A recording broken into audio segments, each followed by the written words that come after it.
Hello dear friends, आप सभी का वेलकम। आपका प्यारा सा चैनल तनु क्लासेस 8 को में। दोस्तों आज की इस वीडियो में हम लोग पढ़ने वाले हैं 12th क्लास हिंदी का जो आपका 5वां चैप्टर है, जिसका नाम है रोज, जो कि एक कहानी है। उसी का हम लोग VBI सब्जेक्टिव क्वेश्चन इस वीडियो में करने वाले हैं। यानी कि इस वीडियो में हम लोग सिर्फ वही क्वेश्चन को करेंगे जो कि इस चैप्टर के लिए आपके लिए इंपॉर्टेंट बनेगा, और इस चैप्टर से जितना भी इंपॉर्टेंट क्वेश्चन है और जो पूछा गया है उन्हीं प्रश्नों को इस वीडियो में करने वाले हैं। तो प्लीज आप लोग कॉपी कलम निकाल करके बैठिए, और जो भी क्वेश्चन मैं आपको नोट करने के लिए बोलूंगा प्लीज उसको नोट कीजिए या फिर स्क्रीनशॉट ले लीजिए, तभी ये वीडियो देखने का आपको फायदा होगा। ठीक है, इससे पहले जो है हम लोग इसका बायोग्राफी पढ़ा चुके हैं, सारांश पढ़ा चुके हैं। जो भी इस वीडियो को नहीं देखे हैं, इसी वीडियो के नीचे डिस्क्रिप्शन में आपको लिंक मिलेगा, या फिर वहां से जाके देखिए या फिर प्लेलिस्ट पे जाकर के देख लीजिए, इसका पूरा पढ़िए। ठीक है, चलिए चैप्टर को शुरू करते हैं। जैसे कि आप सबको पता है 12th क्लास हिंदी का जो है ये 5वां चैप्टर है, जिसका नाम रोज है। ये सबसे पहला बात यही बनता है कि ये क्या है, तो ये कहानी है। आपको ऑप्शन में दिया जाएगा ये क्या है, ये निबंध है या फिर ये एकांकी है या फिर कहानी है। तो आपको राइट आंसर जो है कहानी लगाना। तो रोज क्या है, एक कहानी है। ये किसके द्वारा लिखा गया है,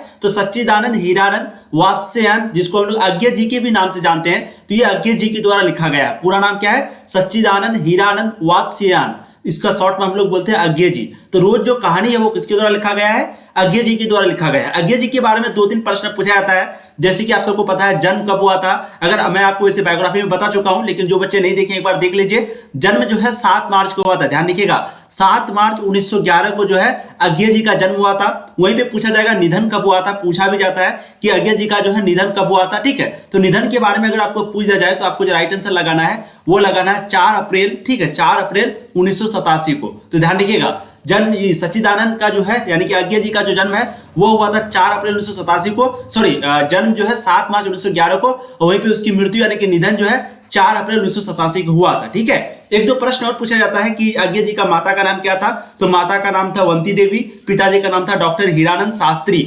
इसका मूल निवास कहां पर था, करतारपुर पंजाब में, और जन्म स्थान कहां पर था, तो इसका जो जन्म हुआ था वो है उत्तर प्रदेश में।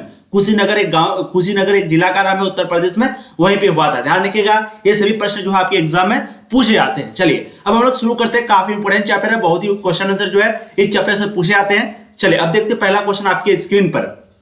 मालती के घर का वातावरण आपको कैसा लगा? क्योंकि आप सबको पता है इस चैप्टर में हम लोग एक गृहिणी महिला के बारे में यानी कि हाउस वाइफ के बारे में पढ़ते हैं, मालती जी के बारे में पढ़ते हैं, और उसका एक बेटा होता है उसके बारे में पढ़ते हैं। इन्हीं दोनों का जो है रोजमर्रा जो जिंदगी है, जैसे रोज उसकी पति जो है ऑफिस चले जाते हैं, दफ्तर चले जाते हैं, फिर रात को 11 बजे आते हैं, तो दिन भर ये जो है मालती जी अकेले घर में रहती है। किस तरीके से वो रोज का रोज वही काम बार बार वही काम करती है, और बिल्कुल प्रेशर में आ जाती है, डिप्रेशन में रहती है, एक प्रकार का मायूस रहती है, चेहरा जो है मुरझाया हुआ रहता है। आप सबको पता है मैं आपको बहुत अच्छे से पढ़ा चुका हूं सारा चीज, आप जाके उस वीडियो को जरूर देख लीजिएगा। तो वो क्वेश्चन पूछा गया कि मालती के घर का जो वातावरण है आपको कैसा लगा, अपने शब्दों में लिखिए। अपने शब्दों में ही आपको लिखना है। तो देखिए मालती के घर का वातावरण ऐसा था जिस पर कोई छाया मंडरा रही थी। अब छाया का मतलब आप सिंपली समझ सकते हैं कि वहां पर ना एक एकदम सुनसान मंडरा रहा था। सुनसान मतलब कोई बोलचाल नहीं, कोई हल्ला गुल्ला नहीं, कुछ नहीं। उसका एक बेटा होता है जो कभी रोता है, कभी हमेशा बीमार रहता है, हमेशा सोता रहता है, तो कुछ से कुछ, और बिल्कुल एकदम शांत सुनसान। आप अगर जाते तो आपको बिल्कुल भी अच्छा नहीं लगता, कुछ इस प्रकार का। जैसे कोई घर अगर अकेला रहे, कोई घर में नहीं रहे, तो वो घर कैसा लगता है, सेम टू सेम वैसा ही हूबहू जो है मालती जी का जो घर है बिल्कुल वैसा ही लग रहा था। ठीक है, तो मालती के घर का जो वातावरण है ऐसा था जिस पर कोई छाया मंडरा रही थी। ऐसा लग रहा था कि कोई बुरी नजर उस पर पड़ गई थी। यंत्र की तरह दिनचर्या उदास, थका तन, जिसमें उल्लास आनंद की एक किरण भी नहीं, जिसमें खुशी और आनंद इस तरह का कोई चीज था ही नहीं। इतना प्रिय अतिथि आया फिर भी मालती का मन खिला नहीं। अब सोचिए उसका बचपन का दोस्त आया, जो लेखक है उसका बचपन का दोस्त है, ठीक है, तो वो आया था फिर भी उसके अंदर कोई खुशी नहीं। बताइए अगर हम लोग का अगर कोई बचपन का दोस्त जो यूकेजी क्लास, एलकेजी क्लास में या फिर 1-2 क्लास में अगर बिछड़ गया हो, अभी भी आए तो वे यार तू वही है, मतलब इस प्रकार का हम लोग बोलते हैं। ठीक है, लेकिन इनका बचपन का दोस्त आया तब भी इनके अंदर कोई भी खुशी नहीं थी। समझ सकते हैं आप। वो उससे कुछ बात भी नहीं करती, उल्टे उसके प्रश्नों का उत्तर भी अति संक्षिप्त देती है, और वो जो है उससे यानी कि लेखक से कुछ बात भी नहीं करती है। और अगर वही कोई प्रश्न भी पूछता है तो बहुत ही छोटी में आवाज देती है कि ऐसे हाँ, अगर वही क्वेश्चन पूछा हाँ नहीं, हाँ नहीं, नहीं नहीं, मतलब इस प्रकार का। यानी कि समझ सकते हैं आप कि अगर कोई क्वेश्चन भी पूछता है तो ये इतनी मायूस थी कि आंसर भी पूरा नहीं देती थी, बस छोटी छोटी मतलब कि हाँ और नहीं में सिर्फ जवाब देती थी। मानो रस्म अदायगी हो, मानो कि कोई ऐसा रस्म है, कोई रिवाज है जिसमें कि ये बोलना नहीं पड़ता है, ऐसा लगता था। लेखक स्वयं मानता है कि चहकने वाली लड़की जो हमेशा चंचल रहती थी, हमेशा एकदम खुश रहती थी, हमेशा एक दूसरे से मजाक करती थी, बातचीत करती थी, वो लड़की व्यक्ति तो कुछ वर्षों में बूझ सा गया था। और वो लड़की जो है कुछ वर्षों में, यानी कि कुछ शादी के कुछ ही वर्षों में बिल्कुल मायूस हो गया था, बूझ सा गया था। ठीक है, तो मालती के घर का वातावरण आपको कैसा लगा, आपको अपने शब्दों में लिखना है। ये क्वेश्चन इंपॉर्टेंट है, तो स्क्रीनशॉट आप लोग ले लीजिए। अब देखिए अगला प्रश्न, क्वेश्चन नंबर 2।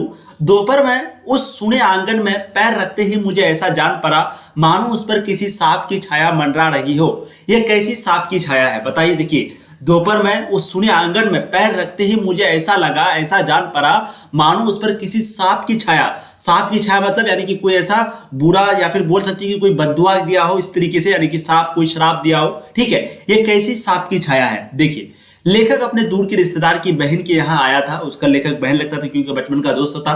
तो लेखक अपने दूर के रिश्तेदार की बहन के यहाँ आया था। बहन का नाम क्या था, मालती जी, ध्यान रखिएगा। ठीक है, ये वही बहन थी जिसके साथ उसका बचपन बीता था। किसके साथ, यानी कि लेखक के साथ। वो लेखक का नाम क्या है, अज्ञे जी। वो लेखक की सखी अधिक थी। वो लेखक की सखी का मतलब होता है गर्लफ्रेंड, ध्यान रखिएगा। लेकिन हम लोग गर्लफ्रेंड का मतलब कुछ और समझते हैं। गर्लफ्रेंड को हिंदी में हम लोग सखी बोलते हैं, और बॉयफ्रेंड को हिंदी में हम लोग सखा बोलते हैं। कोई अगर मीनिंग पूछे तो आपको ना गर्लफ्रेंड का मतलब क्या होता है, गर्लफ्रेंड का मतलब सखी होता है। बहुत लोग नहीं जानते हैं। ठीक है, लड़की दोस्त पता नहीं क्या क्या बोलते हैं। तो गर्लफ्रेंड का मतलब सखी, बॉयफ्रेंड का मतलब सखा। जरूर आप लोग अपने दोस्तों से पूछना। तो वो लेखक की जो है सखी अधिक थी। साथ खेलना, लड़ना, झगड़ना, साथ पढ़ना, व्यवहार से स्वच्छता, चंचलता, गुमसुम पर आज मात्र औपचारिक वार्ता। समझ रहे, इतना यानी कि खेलती थी, लड़ती थी, झगड़ती थी, और स्वच्छता, चंचलता थी, सब कुछ था। लेकिन आज जो है क्या है, गुपचारिक, यानी कि गुमसुम, यानी कि औपचारिक, यानी कि पूरा मायूस। शादी के बाद औरत इतनी बदल जाती है कि वो अपने भाई, सखा और अतिथियों के आगमन पर जरा भी उल्लास नहीं दिखा पाती है। ये कहते हैं कि मालती जी इतनी उदास हो गई थी शादी के बाद कि वो, सभी औरत के बारे में वैसे ये कह रहा है यहाँ पर कि शादी के बाद औरत इतनी उदास हो जाती है कि उसके कोई भी आ जाए, उसको कोई खुशी नहीं, कोई मतलब उल्लास नहीं, कोई भी आनंद नहीं, बस दुखी दुख, दुखी दुख। ऐसा लगा कि उसके ऊपर कोई पहाड़ रख दिया गया हो। अब समझिए ऐसा क्यों हो रहा था, तो आप सबको पता ही है कि उसके पति जो है रोज 11 बजे दफ्तर चले आते थे और रात को 11 बजे आते थे। दिन भर मालती जी अकेले एक छोटे से बच्चे के साथ घर में रहता था। और आप समझ सकते हो उसका जिंदगी क्या होगा। रोज झाड़ू लगाना, रोज बर्तन मांजना, रोज खाना बनाना, फिर रोज सोना, फिर रोज वही, यानी कि रोज का काम है, कुछ भी नया नहीं, कहीं बाहर घूमने का नहीं, कहीं कुछ नहीं। ठीक है, उसका वार्तालाप भी निरस है। मात्र प्रश्न की उत्तर देती है, मात्र सिर्फ प्रश्न की उत्तर देती है, कुछ एक्स्ट्रा पूछती नहीं है। अब जैसे यहाँ पर ये पॉइंट बहुत बड़ा, देखिए मैं आपको समझाने का प्रयास कर रहा हूँ। समझने से क्या होगा कि आपको जो क्वेश्चन है वो जल्दी याद हो जाएगा। ठीक है, तो देखिए जैसे आप लोग किसी को प्रश्न पूछते हैं, अगर उससे आपको, जैसे मान लेते आप हैं, कोई लड़की से आप प्रश्न किए, ठीक है, तो वो आपको एक वर्ड में जवाब दे दिया और वो कुछ एक्स्ट्रा नहीं बोला, तो इस तरीके से क्या होगा कि आप 2-3 बार बोलेगा, उसके बाद फिर आप चले जाइएगा। लेकिन अगर वहीं आप प्रश्न किए, फिर वो जवाब देने का तो वो भी कुछ बोलती है एक्स्ट्रा करके, या फिर कुछ प्रश्न पूछ देती है, तो इस तरीके से क्या होगा, वार्तालाप जो है, कन्वर्सेशन जो है वो बढ़ेगा। मतलब ऐसा होता है एक्चुअली में। लेकिन यहाँ पर क्या हो रहा था, अगर लेखक उससे कुछ प्रश्न भी पूछे तो बस प्रश्न का आंसर दे दिया छोटे शब्दों में, हाँ नहीं में, उसके बाद फिर चुप, फिर खत्म। वो कुछ पूछती नहीं थी। ठीक है, और यह भी नहीं पूछती कि कैसे हो, बताइए, इतना भी प्रश्न नहीं पूछती है। आजकल तो नया आदमी भी मिल जाता है ना, जो कभी नहीं मिला वो मिलता कैसे है, ठीक है, ऐसे पूछ देता है। तो उसका यांत्रिक जीवन और मौन बताता है वो कुछ सह रही है, वो कुछ उसके अंदर मतलब कुछ अत्याचार हो रहा है जो कि वो सह रही है, भोग रही है। यही स्थिति यह ध्वनित करती है कि घर पर कोई छाया मंडरा रही है, और इसी से पता चलता है लेखक को कि घर पर सही में कोई छाया मंडरा रही है। ठीक है, अब अगला प्रश्न देखते हैं, क्वेश्चन नंबर 3, जो कि काफी इंपॉर्टेंट है। लेखक और मालती के संबंध का परिचय पाठ के आधार पर दे। देखिए ये भी क्वेश्चन आपके लिए इंपॉर्टेंट था, सभी क्वेश्चन वैसे इंपॉर्टेंट है। ठीक है, ध्यान दीजिएगा। चलिए अब अगला प्रश्न क्या था, लेखक और मालती के संबंध का परिचय पाठ के आधार पर दे। देखिए लेखक मालती का दूर का भाई है, बचपन पर इसका संबंध जो है सख्य था, यानी कि बचपन से ही ये दोस्त थे, ये दूर का भाई भी लगेगा, प्लस बचपन से ये क्या थे, दोस्त थे, आपस में पढ़ते थे, आपस में खेलते थे, मिलजुल करके रहते थे, हमेशा हंसी मजाक चलते थी, एक साथ रहते थे, खेलते थे, लड़ते थे, साथ पीटते भी थे। लेखक का अध्ययन भी मालती के साथ ही हुआ था। दोनों के व्यवहार में सखा भाव के साथ उन्मुक्त और स्वच्छंदा का भी समावेश रहा है, यानी कि गर्लफ्रेंड बॉयफ्रेंड वाला जो रिश्ता है एक प्रकार का, वो भी मतलब उतना तो लेवल पे नहीं रहा, लेकिन ऐसा लगता था कि वो दोनों था, समझ रहे।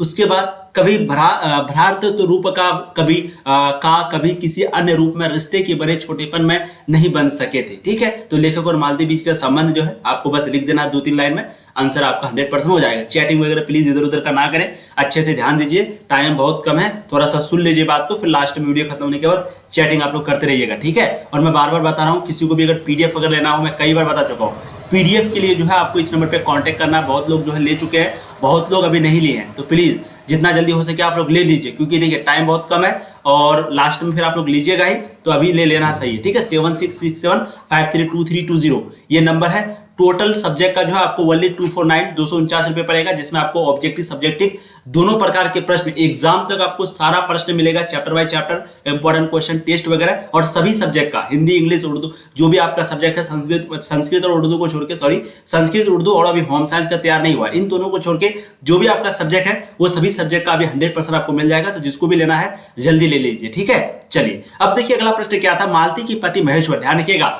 मालती जी के पति का नाम क्या था? महेश्वर। याद रखिएगा ये चीज, प्रश्न पूछा गया है कि मालती के पति का नाम क्या था? महेश्वर। तो मालती के पति महेश्वर की कैसी छवि आपके मन में बनती है, यानी कि आपके मन में उसके पति के प्रति कैसी छवि बनती है? कहानी में महेश्वर की उपस्थिति क्या अर्थ रखती है? अपने विचार दे। और इस कहानी में को जो हम लोग पढ़ते हैं तो इसमें महेश्वर का क्या भूमिका है, इस पर आपको विचार करने के लिए कह रहा है। और महेश्वर का नाम सुनते ही आपको क्या लगता है उसके बारे में थोड़ा सा बताना है। अब अगर आप ध्यान से देखिएगा, अगर हम लोग अपने शब्दों में सोचे तो महेश्वर जो है पति तो होती है मालती जी का, लेकिन वो सही से नहीं निभा, क्योंकि वो रोज का रोज ऑफिस जाता है, अपनी पत्नी से हालचाल नहीं पूछता है, क्या करते हो घर में, क्या नहीं करते हो, इस तरीके से पूछेगा तभी तो पता चलेगा, है ना। तो इस तरीके से हम लोग कह सकते हैं। तो इससे हम लोगों को ये पता चलता है कि महेश्वर जो है यानी कि मालती जी का जो पति है, कहीं ना कहीं उसका जो छवि है वो खराब थी, क्योंकि वो अपने पत्नी के प्रति जो भी उसका जिम्मेदारी होता है वो उसको नहीं निभा पाता। क्योंकि एक पति का क्या जिम्मेदारी होता है, अब जैसे शादी कर लिया हो तो उसका हालचाल पूछो, क्या जरूरत हो वो पूछो, कैसी हो वगैरह वगैरह करके पूछना चाहिए। लेकिन ये क्या करता है, सुबह निकलता है, रात को 11 बजे आता है, फिर सो जाता है, फिर खाना पीना सब वही, मतलब सब वही, ठीक है, रोज का वही। तो ये कहीं ना कहीं छवि जो है खराब दिखाते हैं। लेकिन चलिए हम लोग आंसर को देखते हैं। देखिए कहानी के आधार पर यह माना जा सकता है कि महेश्वर एक व्यस्त व्यक्ति था, यानी कि कहानी के आधार पर हम लोग सोच सकते हैं कि जो महेश्वर है उसमें यानी कि मालती जी का पति वो हमेशा बिजी रहता था, जिसका परिवार से रूटीन लगाव था और जो एक रूटीन को फॉलो कर रहा था कि रात को इतना बजे आओ, सुबह उतना बजे जाओ, इतना बजे खाना, इतना बजे फिर सो जाओ। बच्चा रो रहा है, गिर पड़ता है, उसके ऊपर उसका प्रभाव नहीं है, समझ रहे। यानी कि आप सबको पता ही, कल मैंने आपको बताया भी था कि एक समय जब लेखक और उसके पति महेश्वर जब बात कर रहा था आपस में, खाना खाने के बाद बातचीत हो रही थी जब उन दोनों की बीच, तो उसका बच्चा जो है रो रहा था और रोते रोते गिर गया। लेकिन उसके जो पति है यानी कि सॉरी उसका जो बच्चा होता है वो रोता है, रोते रोते गिर गया, तो उसकी जो पति है महेश्वर, उसको कोई भी फर्क नहीं पड़ता है। उसी वक्त यानी कि जब उसका बच्चा रो रहा होता है, उसी वक्त उसकी पत्नी जो है बर्तन मांज रही होती है, फिर वो वहां से चिल्लाता है कि देखो उधर वो रो रहा है, इधर हम बर्तन मांज रहे, कैसे जाएंगे वगैरह। तो उसका मतलब क्या हुआ कि उसका पति जो है उस पर कोई भी प्रभाव नहीं पड़ता, चाहे बच्चा रो या कुछ करे, ठीक है। इसका मतलब क्या होगा कि वो बहुत ही बिजी व्यक्ति था, वो अपना रूटीन पर लगा हुआ था, बच्चा रो रहा है, गिर पड़े, कुछ भी करे, उस पर कोई भी प्रभाव नहीं पड़ता। मालती जी का जो जीवन है वो नौकरानी सा ही है, इसकी उसको कोई चिंता नहीं है, इसकी उसको कोई भी चिंता नहीं है। बताओ, कोई भी देख रहे हैं पॉइंट को समझिए। मालती जी का जीवन जो है नौकरानी जैसी है, इसकी उसको कोई भी चिंता नहीं कि इसको उसके पति को यानी कि महेश्वर को घर आना, खाना खाकर सो जाना, सुबह तैयार होकर डिस्पेंसरी यानी कि दफ्तर चले जाना, एक रूटीन, वह भी रुकी वो पैदा करने वाली रूटीन, यह थी उसकी जिंदगी, समझ रहे हैं। मैंने जैसे कहा कि घर आया, खाया पिया, सोया, फिर से ऑफिस। तो कहीं ना कहीं उसको अपनी पत्नी के बारे में बिल्कुल भी ध्यान नहीं था। यह भी आभास होता है कि महेश्वर की जिंदगी घोड़े से बंधे पशु के समान है, जिसकी नियति मात्र घोड़े के एक चारों ओर चक्कर काटनी ही है। महेश्वर एक कटा हुआ पात्र है, फिर भी जहां कहीं उसकी उपस्थिति कहानी में होती तो वातावरण तनावग्रस्त हो उठता, ठीक है। यानी कि आपको एक बिजी व्यक्ति के बारे में लिख देना है। कभी भी क्वेश्चन पूछे मालती के पति के महेश्वर की कैसी छवि है, बस आपको अपने विचार कुछ इस प्रकार लिख देने हैं। यहाँ भी आप स्क्रीनशॉट ले सकते हैं, क्वेश्चन आपके लिए काफी इंपॉर्टेंट है। और पीडीएफ प्लीज जल्दी ले लीजिए, अगर लेना है तो व्हाट्सएप मैसेज कर सकते हैं। अब देखिए अगला प्रश्न क्वेश्चन नंबर 5, गैंग्रीन क्या है। देखिए कोई भी चोट या घाव ऐसा रूप धारण कर लेती है जिसका सामान्य इलाज संभव नहीं हो पाता है। कोई भी चोट या घाव ऐसा रूप धारण कर लेती है जिसका सामान्य इलाज संभव नहीं हो पाता है, वह गैंग्रीन कहलाता है, ठीक है। आमतौर से इसको गलाव बोलते हैं, आमतौर पर इसको क्या बोलते हैं, गलाव बोलते हैं। अर्थात घाव बजाय ठीक होने के गलने लगता है, भरने लगता है, उस समय उस अंग को काट देना ही एकमात्र रास्ता बन जाता है, रह जाता है, समझ रहे हैं। तो गैंग्रीन एक प्रकार का क्या है, घाव है या फिर एक प्रकार का चोट है जिसको वो खत्म नहीं होता, उसको और भी वो गलता है, बढ़ते जाता है। तो एक समय के बाद इसके ऑपरेशन करके इसको काटना पड़ता है, इसको हटाना पड़ता है। तो यही है आपका गैंग्रीन, ठीक है। चलिए अब अगला प्रश्न देखिए, क्वेश्चन नंबर 6 आपका, कहानी से उन वाक्यों को चुने जिनमें रोज शब्द का प्रयोग हुआ है। यानी कि कहानी से आपको उन वाक्यों को चुनना, वैसे ये प्रश्न तो पूछा नहीं गया है, लेकिन देख लीजिए कहानी से आपको उन वाक्यों को चुनना है जो कि रोज जो कहानी है वहां से आपको रोज शब्द मिलना चाहिए। उस कहानी के अंदर में रोज शब्द जिस भी वाक्य में है उसको आपको चुनना है। अब देखिए यहाँ पर मैं कैसे चुना हूं। सबसे पहला लाइन है आपका, मालती टोक कर बोली, मेरे लिए तो ये नई बात नहीं है, रोज ही ऐसा होता है। तो रोज ही ऐसा होता है, यानी कि एक वाक्य मिला जिसमें ये रोज शामिल है। ठीक है, अब दूसरा लाइन देखिए, क्यों पानी का क्या हुआ, रोज ही होता है, कभी वक्त पर आता नहीं। समझ, तो अपने शब्दों में भी आप लिख सकते हैं, मेरे लिए तो ये रोज की काम है, रोज मैं ऐसा करती हूँ, इसमें क्या बात है। क्यों पानी का ऐसा हुआ, रोज ही होता है ऐसा, कभी वक्त पर नहीं आता है। तो यहाँ पर रोज का इस्तेमाल हो गया।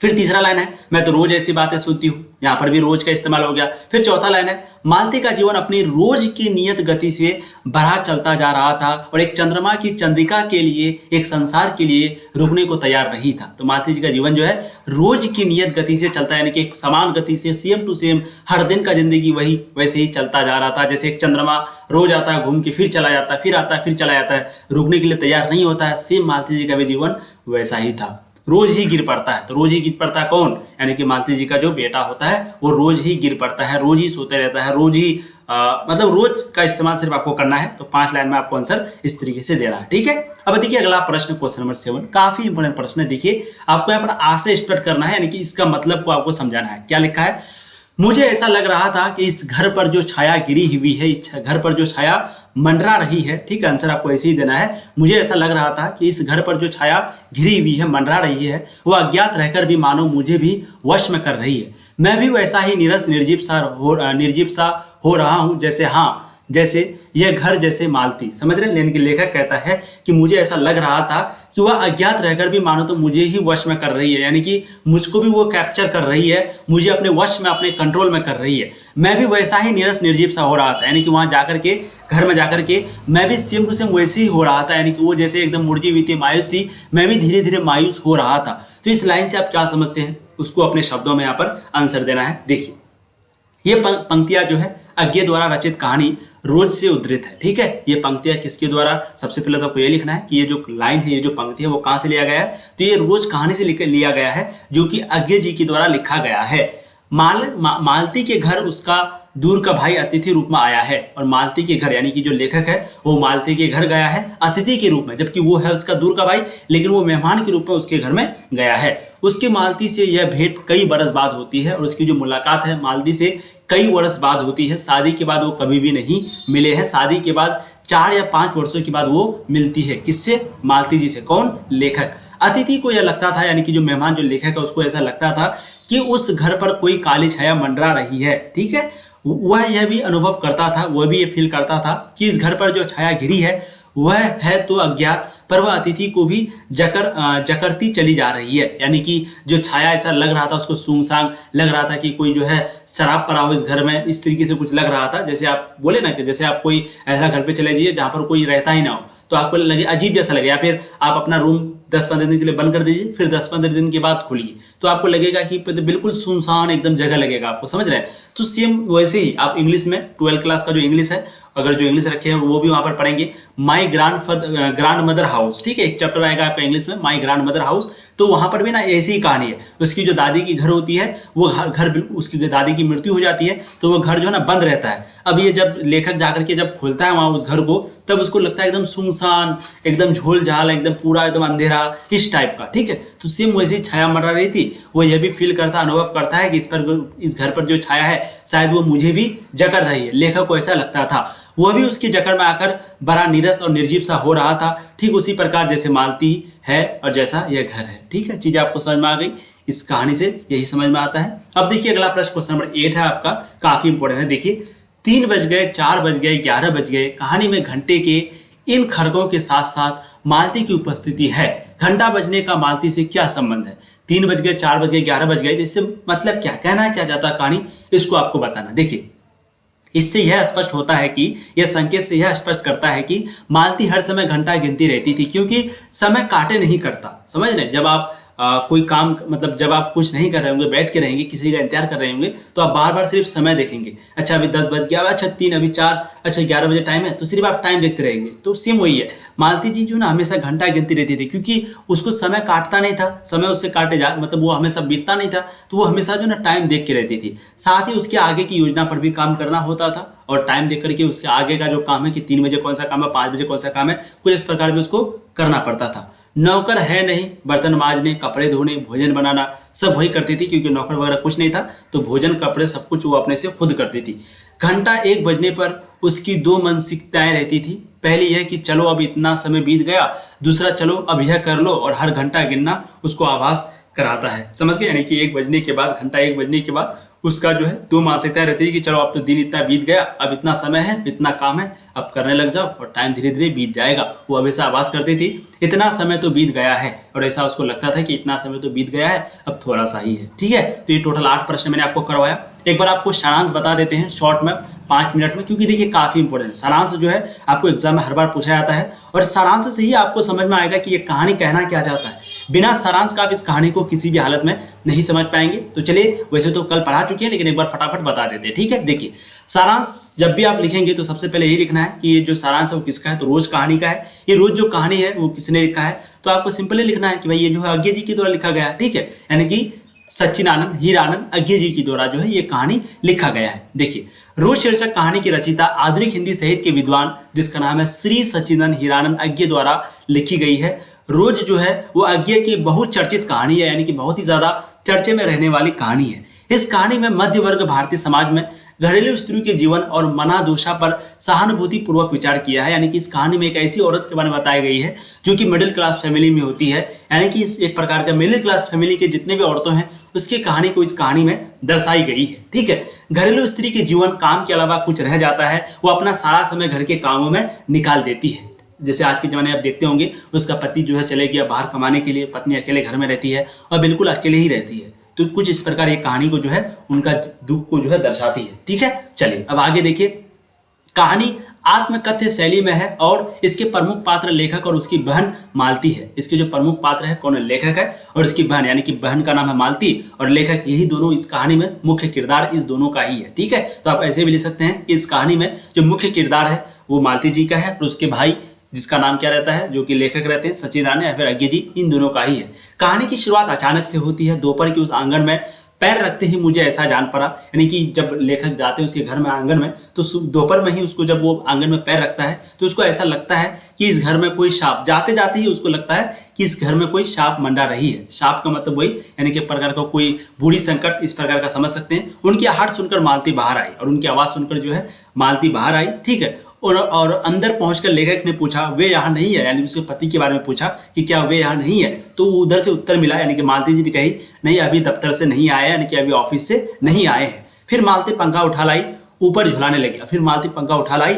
और ऊपर जो है झुलाने लगी, यानी कि एक प्रकार का उस पर पंखा देने लगी। ठीक है, ये कहानी विचित्र ढंग से प्रारंभ होती है। मालती अतिथि से हालचाल भी नहीं पूछती और मालती जो है मेहमान से, यानी कि लेखक से कोई भी हालचाल नहीं पूछती है। उसके व्यवहार में कर्तव्य पालन का भाव कुछ अधिक ही है और उसके व्यवहार में जो है कर्तव्य पालन का जो भाव है कुछ अधिक ही है। बचपन की बावली चंचल लड़की शादी के बाद इतनी बदल जाती है जैसे उसकी चुप्पी उसके चेहरे पर छा जाती है। उसका व्यक्तित्व भी बूझ सा गया है। अतिथि का आगमन वहां कोई उल्लास का कारण नहीं है और अतिथि को कोई भी वहां कोई छाया मंडराती सी दिखाई देती है। और वो कहता है कि बचपन में जब हम लोग साथ में पढ़ते थे वो चंचल रहती थी, हमेशा मुस्कुराती थी, लेकिन एक समय के बाद उसके चेहरा पे वो खुशी है ही नहीं, बिल्कुल नहीं है। तो उसको ऐसा लगता है कि सच में यहाँ पर कोई छाया ऐसी है जो हम लोगों को दिखाई नहीं पड़ती है, लेकिन कोई ना कोई तो छाया है। ठीक है, मौन छाया वातावरण को मालती का बच्चा भंग करता है और इस प्रकार का जो छाया रहता है एकदम गुमसुम सुनसान जो रहता है, तो इसी वक्त उसका जो बच्चा है वो रो पड़ता है। फिर मालती दौड़ते चले जाते अपने बच्चे के पास। फिर थोड़ा बहुत, यानी कि जब बच्चे रहते तो होता ही थोड़ा बहुत चिल्लाना वगैरह,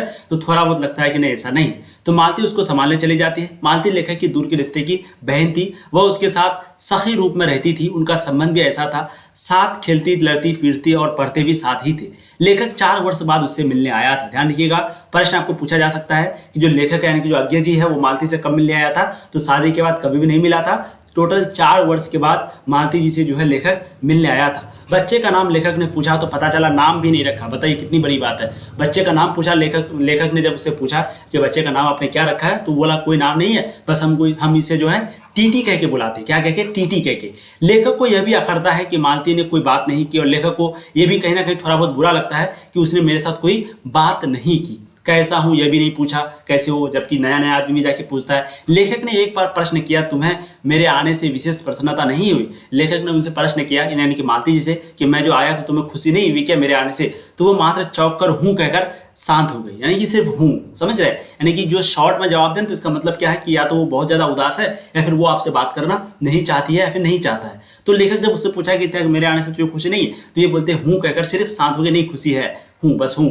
ये नहीं कि हाँ है भाई क्यों आप टेंशन ले रहे हैं, नहीं ऐसा तो कोई बात हो, ऐसे नहीं, मतलब सिर्फ हूँ, समझ गए। तो मालती का अंत द्वंद मानसिक स्थिति बताते बीते बचपन की स्मृतियां भटक कर दी और संजाहीनता की स्थिति मौजूद थी। थकान, सब्जी का अभाव, पानी समय पर नहीं आता, यह भी परेशानी है, समझ रहे। रोज पानी नहीं आता है, सब्जी वगैरह का अभाव हमेशा, ये परेशानी हमेशा उसके साथ रहती थी। उसका भी चित्रण है, नौकर भी नहीं मिलता था उस समय, वही खाना बनाती थी, वही सब कुछ करती थी। मालती के पति दोपहर के 3 बजे और रात्रि के 10 बजे भोजन करते थे, ठीक है। उसके पति जो है एक बार दोपहर को, एक बार रात को, रात्रि के कितने बजे, 10 बजे भोजन करते थे। मालती जी का जीवन रोज एक ऐसा ही था। पति का अधिकांश समय डिस्पेंसरी यानी कि दफ्तर में बीतता था या सोने में। यहाँ मालती की अंतरिक्षता को भली प्रकार का उभारा गया जिसमें लेखक को सफलता भी मिली, ठीक है। तो या तो उसका पति का जो समय है ज्यादातर दफ्तर यानी कि ऑफिस में बीतता था, फिर घर आने के बाद सोने में बीतता था, बस ही दोनों उनका जो है जिंदगी था, वो एक रूटीन को फॉलो कर रहा था। अब उसके पति का आगमन होता है, फिर उसके बाद उसका पति आता है। लेखक ने उनको पहली बार देखा था, यानी कि उसका पति जिसका नाम अशोक होता है उसको लेखक जो है पहली बार देखता है। दोनों का परिचय हुआ, उसका नाम था महेश्वर, यानी कि उसके पति का नाम, मालती जी का पति का नाम था महेश्वर। वो एक सरकारी अस्पताल में जो है डॉक्टर होते हैं। उनकी अस्पताल की जिंदगी की भी चर्चा यहाँ पर है। उनकी रूटीन पर ही दोनों में वार्तालाप होता रहता है, यानी कि जो उसका रूटीन है वो रूटीन को फॉलो करता है, उसी रूटीन के अंदर उन दोनों के बीच जो है बातचीत होता रहता है। इसी समय फिर जो है खाना आ जाता है। फिर लेखक ने मालती से पूछा तुम नहीं खाओगी, यानी कि लेखक ने मालती जी से पूछा कि तुम नहीं खाओगी, तो फिर वो बोलता है, यानी कि महेश्वर, फिर उसका पति बोलता है कि नहीं, वो हम लोगों के खाने के बाद फिर खाएगी, ठीक है। फिर महेश्वर और अतिथि बाहर पलंग पर बैठकर अनौपचारिक यानी कि एक दूसरे से बातचीत करते रहते हैं। फिर मालती बर्तन मांजने चली जाती है खाने के बाद। फिर उसी समय जब वो बर्तन मांजती है तो उसी समय बच्चा बार बार पलंग से गिर जाता है और रोने लगता है। मालती तीखी प्रतिक्रिया दिखाती है। यह आभास होता है कि वह यह बताना चाहती है कि वह बर्तन मांजे या बच्चा संभाले, यानी कि मालती कुछ इस प्रकार बोलती है, इससे लगता है कि वो बर्तन मांजे या फिर बच्चा संभाले। किसको सुनाती है? ये कहीं ना कहीं अपने पति को सुनाती है, यानी कि महेश्वर को, ठीक है। मालती तीखी प्रतिक्रिया दिखाती है। यह आभास होता है कि वह यह बताना चाहती है कि वो बर्तन मांजे या फिर बच्चा संभाले। यह कहानी नारी की विषम स्थिति पर गहरी छाया डालती है। और ये जो कहानी है अज्ञे जी के द्वारा जो रोज कहानी लिखी गई है, ये कहानी कहीं ना कहीं औरत की जो विशेष परिस्थिति है, यानी कि एक ससुराल में जाने के बाद बोल सकते हैं या फिर बोल सकते हैं कि किस तरीके से उसका जिंदगी होता है, मिडिल क्लास फैमिली का लड़की का जिंदगी किस प्रकार होता है, उसी चीज को यहाँ पर दिखाती है ये कहानी, ठीक है। 11 का घंटा बजता है। मालती कहती है 11 बज गए। यह उसकी घड़ी निराशा का भाव है। रोज ही यह होता है, यानी कि 11 बज गए, ये जिंदगी उसका एक प्रकार निराशा है, रोज ही ऐसा होता है, ठीक है। तो चीजें आपको समझ में आ रही है। अब एक घटना और भी महत्वपूर्ण है। महेश्वर जो है कुछ आम लाए थे, जो कि जैसे कि आप सबको पता है, और ये आम जो है वो अखबार में, यानी कि जो पेपर होता है, न्यूज़पेपर जो होता है, उसमें लपेटा हुआ होता है। फिर महेश्वर जो है ना उनको धोने को कहते हैं, यानी कि महेश्वर उसका पति जो है उसको धोने को कहता है, किसको? आम को। फिर मालती जो है उस अखबार के टुकड़े को पढ़ती है। इससे यह पता चलता है कि मालती की जिंदगी एक दायरे में सिमट सी गई है। वो अखबार पढ़ना चाहती है, सब कुछ करना चाहती है, लेकिन वो कुछ भी नहीं कर पाती है। वो छोटे से टुकड़े को पढ़ने लगती है। तो इससे यह पता चलता है कि वह दुनियादारी से मिलना चाहती है, लेकिन उनको मिला नहीं दिया जाता है। फिर ये कहें कि उसको एक प्रकार का मजबूरी सा बन जाता है कि वो दुनिया से, अपने घर से बाहर नहीं जा पाता है, ठीक है। तो कुछ इस प्रकार का कहानी है। सारांश को आपको लिख देना है। मैंने आपको टोटल प्रश्न करवाया। इस चैप्टर से इतना ही प्रश्न बनता है, इतना ही इंपॉर्टेंट प्रश्न बनता है। आपको टेंशन लेने की जरूरत नहीं। एक चैप्टर में आपका सारा सब्जेक्टिव क्वेश्चन हो गया। अब एक और वीडियो आएगा जिसमें सारा ऑब्जेक्टिव क्वेश्चन हो जाएगा, और एक परिचय मैंने आपको पहले बता रखा है, यानी कि अज्ञे जी का जो है पूरा परिचय मैंने आपको ऑलरेडी पढ़ा दिया है कि उसका जन्म कब हुआ था, उसका निधन कब हुआ था, जन्म स्थान कहाँ, मूल निवास कहाँ है, माता पिता का नाम क्या है, शिक्षा जो उन्होंने कैसे कैसे प्राप्त किया, वो कौन कौन सा वृत्तियां किए हैं, वो कौन सा कहानी लिखे हैं, कौन सा निबंध लिखे हैं, सब कुछ आपको परिचय वाला चैप्टर में बता दिए हैं। तो आप जाइए चैनल का प्लेलिस्ट पे, वहां से देख लीजिए, या फिर इसी वीडियो के नीचे डिस्क्रिप्शन में आपको लिंक मिलेगा, वहां से आप जो है तीनों वीडियो को देख लीजिएगा। ये आपका एक वीडियो और 2 वीडियो इसका होगा, दोनों को देख लीजिएगा, ठीक है। जब इस वीडियो को अपलोड करेंगे, जो अपलोड अभी नहीं किया उसको देख लीजिएगा। और जिसको भी पीडीएफ चाहिए 7667532320 इस नंबर पे आपको सिर्फ कांटेक्ट करना है, मैसेज व्हाट्सएप मैसेज करना है, और मात्र 249 रुपये का आपको पेमेंट करना है। इसी नंबर पे मैसेज करना है, इसी नंबर पे आपको रुपया पेमेंट करना है। पेमेंट करने के बाद स्क्रीनशॉट लेके आपको अपना नाम भेजना है, स्क्रीनशॉट लेके पेमेंट का स्क्रीनशॉट भेजना है, साथ में जो भी सब्जेक्ट आपको चाहिए वो सब्जेक्ट का नाम भेजना है। अभी होम साइंस और आपका एक उर्दू और संस्कृत, ये तीनों नहीं बना है, ठीक है। ये तीनों के अलावा बाकी सभी सब्जेक्ट रेडी है, सब्जेक्टिव ऑब्जेक्टिव क्वेश्चन, टेस्ट वगैरह, होमवर्क वगैरह सब कुछ के लिए। तो जिसको लेना है जल्दी ले लीजिए, बहुत ही जरूरी है आप लोगों के लिए, और बहुत ही कम प्राइस में आपको पूरे साल की तैयारी करवाई जा रही है। आपको थोड़ा बहुत पैसे नहीं देखना है, आपको तुरंत ले लेना है, ठीक है। यहाँ से ज्यादा आपको कहीं भी अच्छा कंटेंट नहीं मिलेगा। और आप जैसे देख रहे हैं यूट्यूब हम लोग उस चीज को पढ़ा रहे हैं। 5 चैप्टर आप तक आपको पढ़ा दिए और 5 चैप्टर का पीडीएफ भी भेज दिए। तो प्लीज जितना जल्दी हो सके आप लोग ज्वाइन कर जाइए, ठीक है। Thank you so much. ऐसे ही आप लोग पढ़ाई करते रहिए, ऐसे ही प्यार दीजिए या फिर खुद से नोट कर लीजिए और ऐसे ही पढ़ाई करते रहिए। All the very best.